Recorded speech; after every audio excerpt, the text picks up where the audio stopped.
भीमा नदीच्या पाणी पातळीत मोठी वाढ झाल्याने महाराष्ट्र कर्नाटक सीमेवरील दक्षिण सोलापूर तालुक्यातील उमराणी बंधारा पूर्णपणे पाण्याखाली गेला आहे। भीमा नदीपात्रातून सध्या सुमारे 1,00,000 क्युसेक पाण्याचा प्रवाह सुरू असल्याने नदीने रौद्ररूप धारण केले आहे। त्याचे विहंगम दृश्य ड्रोन पायलट नागेश राशीनकर यांनी कॅमेऱ्यात कैद केले आहे। पाण्याच्या वाढत्या प्रवाहामुळे दक्षिण सोलापूर व अक्कलकोट तालुक्यातील सुमारे 15 बंधारे पाण्याखाली गेले आहेत। दक्षिण सोलापूर तालुक्यातील वडापूर, परळी, भंडारकवठे, सादेपूर, चिंचपूर आदी गावातील बंधाऱ्यांवरून पाणी वाहत असल्याने नागरिकांना सतर्कतेचा इशारा देण्यात आला आहे। अनेक ठिकाणी नदीकाठच्या भागात पाणी शिरण्याची शक्यता लक्षात घेऊन प्रशासनाने परिस्थितीवर बारकाईने लक्ष ठेवले आहे।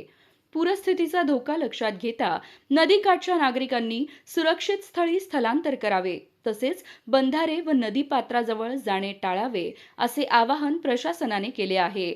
महसूल, पोलीस आणि आपत्ती व्यवस्थापन यंत्रणा सतर्क असून परिस्थितीवर सातत्याने नजर ठेवली जात आहे।